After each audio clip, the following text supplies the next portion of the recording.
Today I'm breaking down 15 of the cheapest high upside stashes in Dynasty Fantasy Football, going through some guys that you can get outside of the top 150 overall players in ADP during startup drafts. Maybe you want to trade for some of these guys, or maybe you have them on your roster already and you're wondering what their outlook looks like. So today we're going to break down everything under the sun, Dynasty Fantasy Football sleepers. A quick reminder before we get into anything, if you guys want me to break down your Dynasty team, if you want a buy, sell, hold report for free, sign up for an annual subscription over on flockfantasy.com. Make sure to use the promo code FSE and you'll have vouchers to redeem those on your My Account page. So today we're going to break down late round risers from last year. So 2024 season, there was a lot of guys that you drafted outside of the top 150 overall players. Guys like Jonnu Smith, Sam Darnold, Juwan Jennings, Jordan Mason, Chase Brown, Chuba Hubbard, so many other guys that we drafted last year who ended up paying off big time dividends. Some of them were incremental gains, but some of them were actually,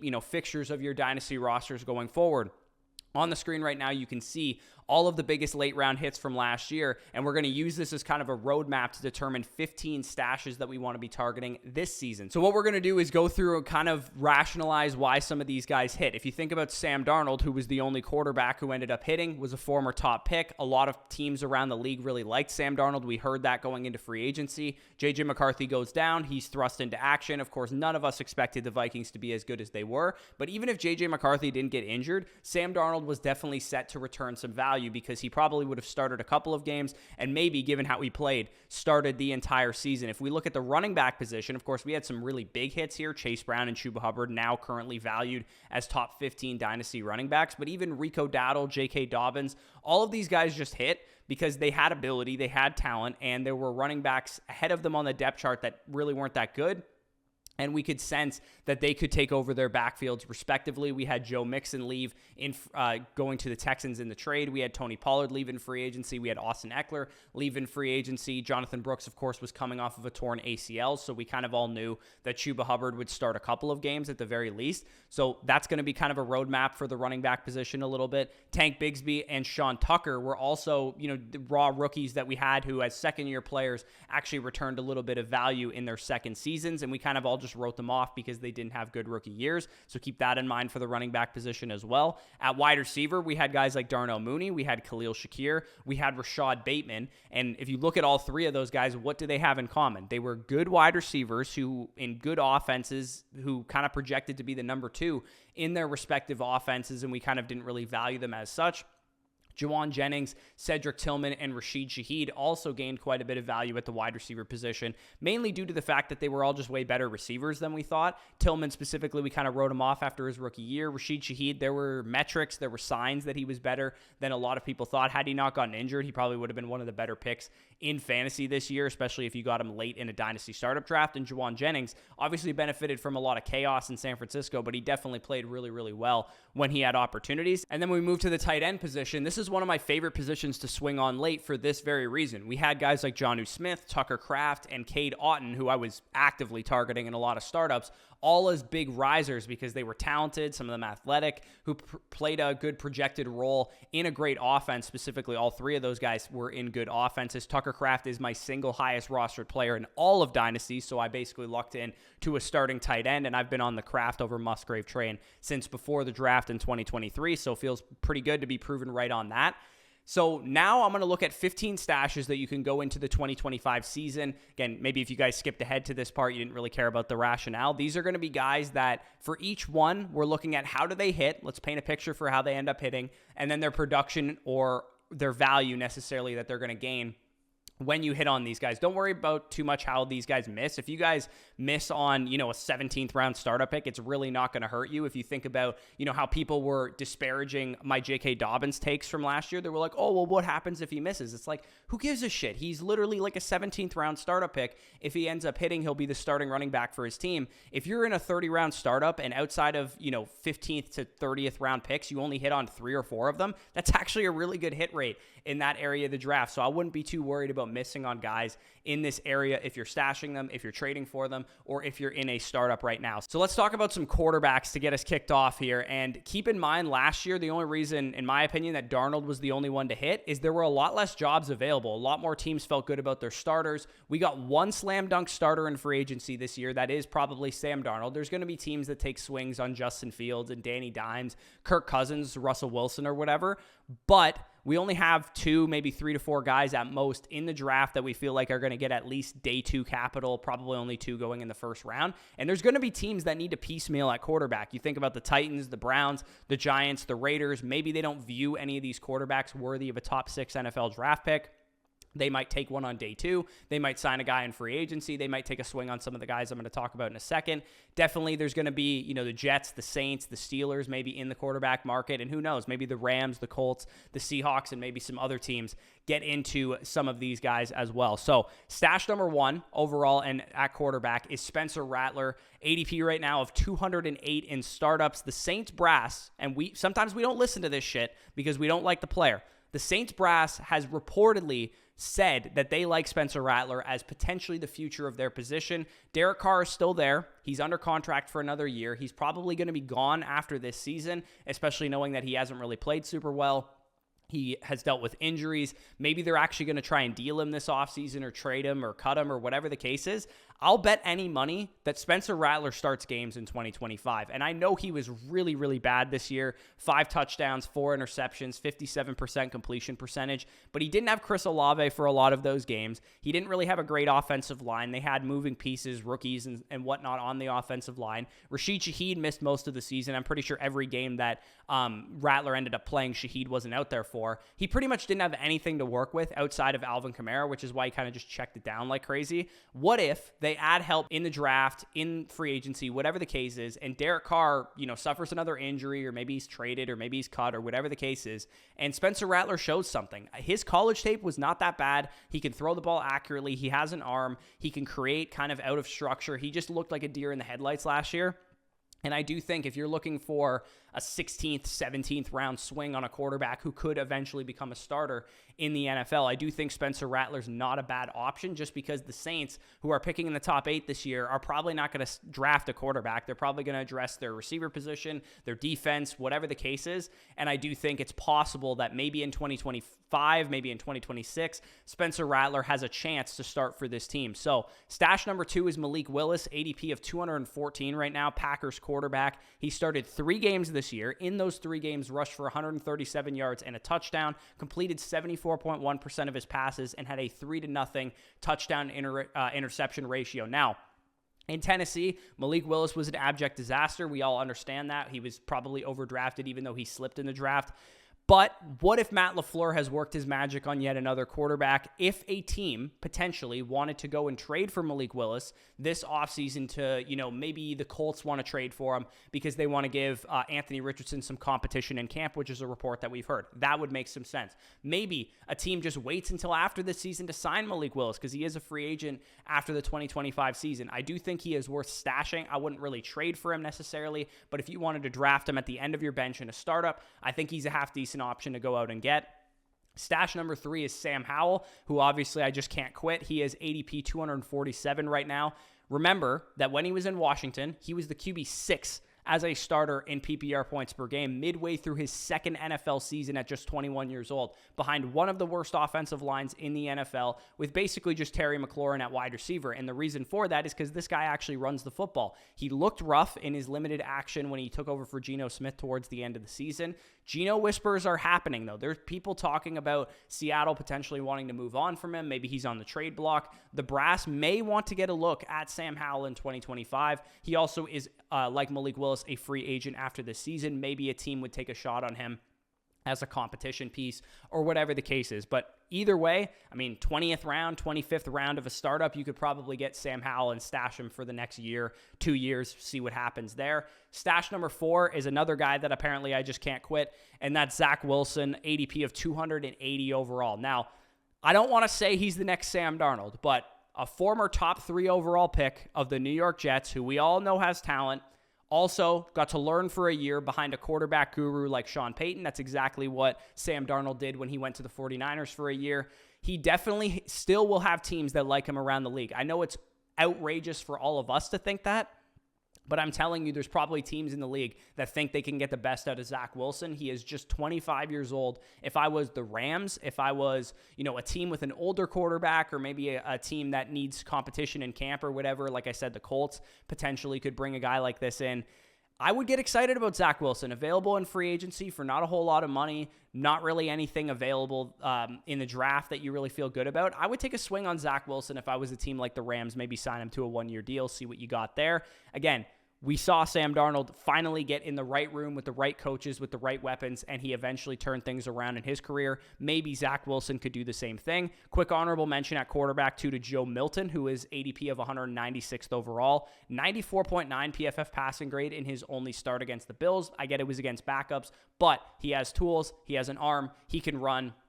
And maybe, like I said, with Malik Willis, a team signs Kirk Cousins in free agency, and they're like, hey, we need a little bit of young upside. Let's trade a conditional day 3 pick for Joe Milton as well. I could see a team like Cleveland potentially doing something like that. The running back stashes as well. Huge major asterisk with this position. The best running back stashes, or the best running back sleepers or late round upside, will come in the form of 3rd and 4th round rookie picks in this year's class, because we got 15, 20 guys that could play in the NFL who are much more likely to hit than some of the late round veterans that you're going to look at here. But I do have a couple stashes that I like. Stash number 5 of this video is Jaylen Warren of the Pittsburgh Steelers, ADP just outside of the top 150.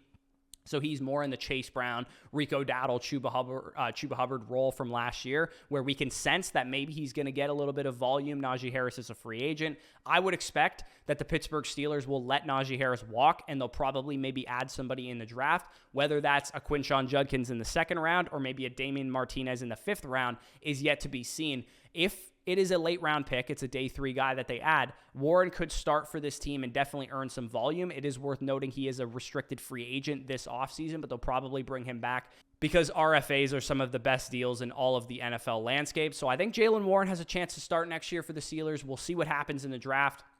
But if you have him on your roster, definitely worth holding on to, in my opinion. I wouldn't necessarily be buying Jaylen Warren for like a 2nd round pick or anything, but if you can get him for like a mid-3rd, I do think that would definitely be a worthwhile stash. Stash number 6 is Marshawn Lloyd, running back of the Green Bay Packers, ADP right now of 165th overall. Lloyd could not get out of his own way in his rookie season, and it sounds a lot like what happened to Tank Bigsby. When we saw Lloyd on the field, he didn't look particularly good. He was dealing with injuries, and Tank Bigsby was precisely the same raw prospect coming out of Auburn that Marshawn Lloyd was coming out of USC. He basically had a year to sit with all these injuries, learn behind a pro's pro like Josh Jacobs. What if Josh Jacobs, who's 27 years old and has a lot of mileage under his belt, gets banged up in 2025? Or what if in 2026 they decide to see what Marshawn Lloyd can do? I doubt the Packers will invest more in the running back position because they spent a 3rd round pick on Marshawn Lloyd last year. They have Josh Jacobs, who's durable, who's committed, and who obviously is a pro's pro and can carry a big workload. So Marshawn Lloyd, again, maybe he's just a handcuff to Jacobs, but I actually think even if that's all he is, he might end up being a profitable pick for a lot of people in the 18th round of a startup or whatever the case is. If he gets any starting reps, you might be able to flip him for an early 2, or maybe you just use that production if you're a contender building out of a startup. So he's a decent option for sure. Stash number 7 is Keaton Mitchell, ADP of 183 overall. Keaton Mitchell just did not have the same juice that he had his rookie season when he averaged 8.4 yards per carry for the Ravens. He had the 2nd highest PFF rushing grade as a rookie at 92.5, only behind Devon Achane. Of course, he tore his ACL at the end of his rookie season. Pretty much was a complete write-off this entire year. Maybe the Ravens don't invest in the running back position because they have Derrick Henry, who, of course, Pro Bowl caliber running back this year, still playing at a high level despite his age. And Keaton Mitchell, maybe they still feel very good about, and he'll be entering, because he was a UDFA, a contract year into 2025. So I feel pretty good about Keaton Mitchell. Definitely worth a swing in the later rounds if you guys are looking, especially in best ball formats. I think he is also very interesting because you never have to choose when to start this guy. If he only gets 8 to 10 carries a game or 8 to 10 touches a game next year, he's probably going to have plays where he breaks off a long touchdown or whatever, and I do feel pretty good about Keaton Mitchell's ability to at least do that. Maybe he'll never start for the Ravens and be a 15 to 20 touch guy, but to be, Jaleel McLaughlin or what Justice Hill has become for the same team, I definitely could see Keaton Mitchell kind of working into that kind of role. Wide receiver stashes. Now, again, this one's a little bit more intriguing because the wide receiver class is not quite as deep as we saw last year. Stash number 8, and I cannot believe this guy is not a 150th overall or better asset, is Cedric Tillman, whose ADP right now is 170th overall. Tillman averaged 15.1 PPR points per game from week 7 through 12, post-Amari Cooper trade, before suffering the concussion that ended his season. The Browns only have 2 good wide receivers under contract, Jerry Jeudy and Cedric Tillman, who's on the 3rd year of his rookie deal. If you remember, Tillman actually outproduced Jerry Jeudy from week 7 through 12 before Jerry Jeudy obviously took over and had the monster close to the season. 4 of Cedric Tillman's best 5 receiving grades of his career came from week 7 to 12 this season. So the Browns likely to upgrade at quarterback in some form or fashion. We don't know if it's going to be a rookie. We don't know if they're going to sign like a Kirk Cousins. We have no idea what they're going to do, but whatever they do, it's probably going to be an upgrade over Deshaun Watson. And a rebuilding team who likes to throw the ball and has actually pretty decent weapons for a rebuilding team. I mean, you have Jerry Jeudy, you have Tillman, you have David Njoku, maybe they add a running back or something.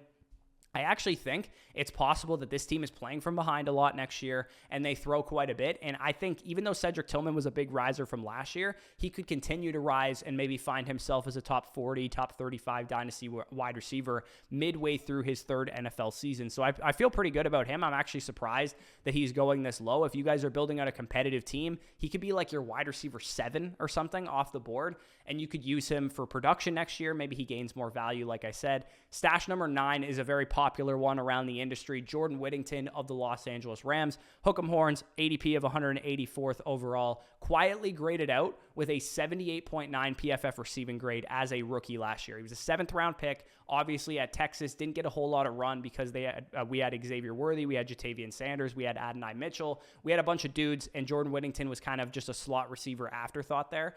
But he landed in a really good spot because the Rams use these type of guys really, really well. He was a top 27 graded wide receiver in the NFL.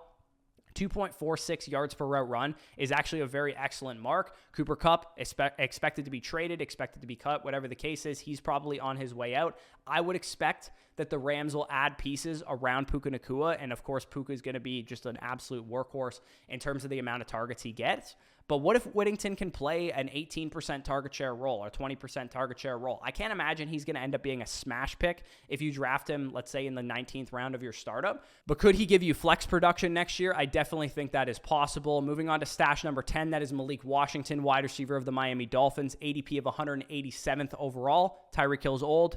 Likely has his last year in Miami coming up. We still could see him traded potentially, but it sounds like he's going to be back with the Dolphins this year. Malik Washington was a prospect I really, really liked. If you guys don't know, you weren't following the channel last year, or you didn't have our draft guide, I had Malik Washington as my 13th highest graded wide receiver in last year's class, right around the same grade that I had on Jalen McMillan and Jalen Polk and Ricky Pearsall and some of those guys. So I thought he was a much better prospect than, getting drafted in the 5th round. I had him graded higher than Jermaine Burton, had him graded higher than Luke McCaffrey, all guys who were drafted on day 2. Had 40 or more yards and 5+ targets in 3 of his final 4 games of his rookie season. To me, he's worth a swing, man. In Mike McDaniel's offense, they like these guys who can work after the catch, and that was his best trait at Virginia Tech. So I feel pretty good about Malik Washington as a late-round stash as well. Stash number 11 is a guy that's kind of like a post-type sleeper here, and that's Elijah Moore. It would not be FSE if I was not talking about Elijah Moore for the 10th straight year here, but Elijah Moore has played for 2 dumpster fire organizations, 2 years with the Jets, 2 years with the Browns, but he quietly had 101 and 97 targets the last 2 seasons and commanded a 20% target share on the same field as Jerry Jeudy, Amari Cooper for some of the year, Cedric Tillman, and David Njoku. So he actually had good receivers around him, and he was still commanding volume. One of the few interesting wide receiver free agents this year, and that's why I'm interested in Elijah Moore, because he's finally out of Cleveland, finally out of the Jets. I know how Elijah Moore is because I remember this coming out of the draft. I remember all the cryptic tweets that we got from him for the Jets. I think this is a dude that needs a lot of motivation to be on a winning team. So if he signs with a winning team in free agency and it's not just like a money grab that he goes out and signs for, he strikes me as somebody that could be like this year's Darnell Mooney, where in best ball drafts, he goes in the 16th round or whatever, and he pays off big time because he's like the number 2 receiver for Drake May, or he's the number 2 in Washington or something like that. I could see Elijah Moore signing a nice deal in free agency, signing with a better team than he's played with. I don't really see him signing with a bad team, and I guarantee he'll have more motivation when he's not playing with Deshaun Watson, Joe Flacco, Jameis Winston, or Zach Wilson, because those are the quarterbacks he's played with over the course of his career so far. So I'm kind of interested in Elijah Moore, see where he goes in free agency. Definitely worth a stash if you guys have him, which if you've been following the channel for a number of years, you probably have him because we talked about him for like 3 years in a row. Malachi Corley is my final wide receiver stash that I feel kind of good about. This would be my pick for the rookie wide receiver that we just completely give up on that ends up surprising us in year 2. Cedric Tillman was that guy this year. Quentin Johnston also to some degree as well. I do think that Malachi Corley did exactly what I expected his rookie season. Now, a lot of people liked Corley coming out of the draft, but he was so raw coming out of Western Kentucky. The guy did not have a route tree at all. He did not know how to run a regular route. He ran screens, drags, and checkdowns pretty much his entire collegiate career, and he got fed targets, and his profile was, overrated as a result. So people got excited about the fact that he had a high target share and all this kind of stuff. But I do think Malachi Corley has traits to become a real wide receiver in the NFL. Small school, absolutely no route tree. That's why I didn't draft him in rookie drafts last year. But he's had a year now to learn in the NFL, learn how to run a full route tree. Garrett Wilson and Devontae Adams, of course, very good route runners that he was working behind in New York. It's now possible that both are on new teams as well. If Malachi Corley is at least going to be a starting receiver for the Jets next year, maybe they draft a guy, trade Garrett Wilson, cut Devontae Adams, whatever happens, I do think Corley has a chance and has the ability to work into the slot receiver role, big slot, power slot type of role for this team. And even if Garrett Wilson, Devontae Adams are both back and Aaron Rodgers is the quarterback again and Malachi Corley plays the slot, I do think he could have some value. I think this is definitely a guy that could turn into something who we're all writing off. He is available basically at the end of startups right now, and I get he's a face planner and couldn't find the field or whatever, but I think he's worth a shot because like Quentin Johnston, like Cedric Tillman, like some of these guys, I didn't think he was pro ready. So I look at a guy like Malachi Corley, and him taking a year to get ready in the NFL shouldn't have really been a huge shock to anybody because of what his profile looked like and what his tape looked like at Western Kentucky. So let's get into the tight end position. I already kind of teased this. I love taking swings on tight ends late because I do think this is a position where if you hit, you can quickly rise up to the top of your position. And Trey McBride, for example, is a really good example of what happens when you hit on a late round tight end and he ends up hitting big. Stash number 13 for me is JaTavion Sanders, tight end of the Carolina Panthers, 161st overall is his ADP. Before JaTavion Sanders got absolutely rocked against Kansas City, had a neck injury, and it was a pretty scary play that ended up happening, he was quietly really closing out a strong rookie season with 49 or more receiving yards in 4 of his 6 healthy games leading up to that Kansas City game, and 3 with elite PFF receiving grades, above 78. The Panthers' offense is ascending. I believe in Bryce Young. I believe in what Dave Canales is doing. I think they're not going to view tight end as a position of need. I think that they think they found their tight end because JaTavion Sanders should have gone on day 2. I get that he tested poorly or whatever, but he had a pretty decent prospect profile. He played faster on tape than he ended up testing as at the University of Texas. And remember, this is the same guy that as a sophomore had a very productive season alongside Xavier Worthy, alongside Jordan Whittington, alongside, Adonai Mitchell, all these guys at Texas, Bijan Robinson, Jonathan Brooks. He was not the center of the offense, and yet he still produced, and he slipped to round 4 because he didn't test very well. But I think we saw in the limited, usage that we saw of him this year that the dude can actually play. He can actually play tight end, and I do think that the Panthers are an ascending team, and they're going to view him as the starter going forward. So I like him as a late-round guy that could really, gain a lot of value, gain a lot of traction. Stash number 14 is perhaps my favorite of the entire video, and that is Ben Sinnott, tight end of the Washington Commanders, whose ADP right now is 172nd overall. He was my tight end 2 in last year's class. JaTavion Sanders, my tight end 3 in last year's class. I feared that Ben Sinnott, because he played H-back in college and he was kind of raw and he was really young coming out, I feared he might have been stuck by behind Zach Ertz all season long, and that is exactly what happened.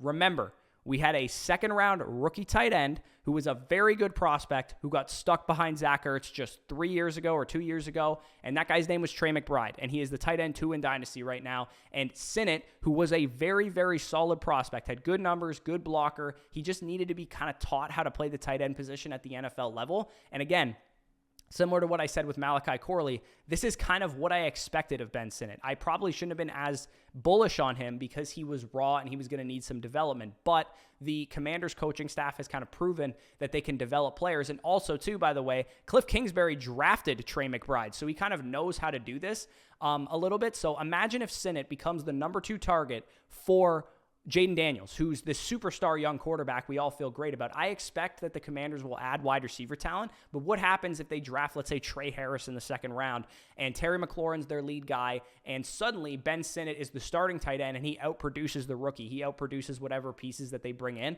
I feel pretty good that this is one of the highest upside guys I'm talking about in this entire video. Even if he only gives you marginal gains and he's like a back-end tight end 1, he would definitely gain a lot of value as a second-year guy who's still very, very young. So stash number 15 to close out this video is Noah Gray. He can play. We all know he can play. He had 450 yards and 5 touchdowns this year on the same field as Travis Kelce, who was drafted as like the tight end 1 or 2 in ADP. And he outgraded by PFF Travis Kelce with a 74.0 grade, which was 15th among all tight ends. Kelce is old as hell. It is very possible that 3 or 4 days from now, he's not even in the NFL anymore, and he retires because the Chiefs win their 3rd Super Bowl in a row, and he feels like he wants to ride it off into the sunset. He signed Gray a 3-year extension for $18 million, which actually makes him like a top 20 paid tight end at the position. That's like what Jonnu Smith makes, Tyler Conklin makes, Jawan Johnson makes, and those guys are starting tight ends for their team. Stash him now, because if Kelce does retire this weekend, he is probably going to gain quite a bit of value and be like a top 15 tight end in all of Dynasty. Quick honorable mention also to Hunter Henry, who was 9th in targets this year among tight ends, 11th in receiving yards. Drake May is a young quarterback. Taking the next step would not be shocking, and Hunter Henry only had 2 touchdowns this season and actually was a productive fantasy asset that you could use. And if Drake May and the offense take a step, even if they add a Tet McMillan or whatever in the draft, I think Hunter Henry could be a very, very cheap production piece tight end for those of you guys looking for depth on your roster. So that is the end of the video. We broke down 15 sleeper late round upside guys that you guys can go and take swings on. If you have them on your roster, feel free to stash them. Ask me about anybody else down below in the comments. I'll definitely give you my thoughts, give you my opinions on those players if you guys want them. And like I said at the beginning of this video, if you guys want a team review from me or Danny, if you want a buy, sell, hold report where I can tell you 5 guys to go out and buy, 5 guys to go out and sell, 5 guys to hold based on your league settings, who has those players in your league, you use that over on flockfantasy.com using the promo code FSE right now. You can sign up for an annual subscription, which will have you access to the site, all my rankings, all of our draft guides, everything, all of the tools that we have going on the site for the remainder of for the entire year. And then you'll also, because you use promo code FSE, get a free voucher to get a free team review from me or Danny and a free buy, sell, hold report. That is the best deal you can possibly get there. The buy, sell, hold report and the team review, a la carte wise, are worth basically the amount of an annual subscription. So definitely that is your best bet for getting a lot of personalized advice from me. And of course, you can buy more buy, sell, hold reports, more trade reviews, and more team reviews if you guys like the product and you want to keep getting advice from us. But that will be linked down below in the pinned comment. If you're interested, definitely check it out. Leave a like if you enjoyed this video. Subscribe to the channel if you're new around here. But with that being said, peace out, and I'll talk to you soon.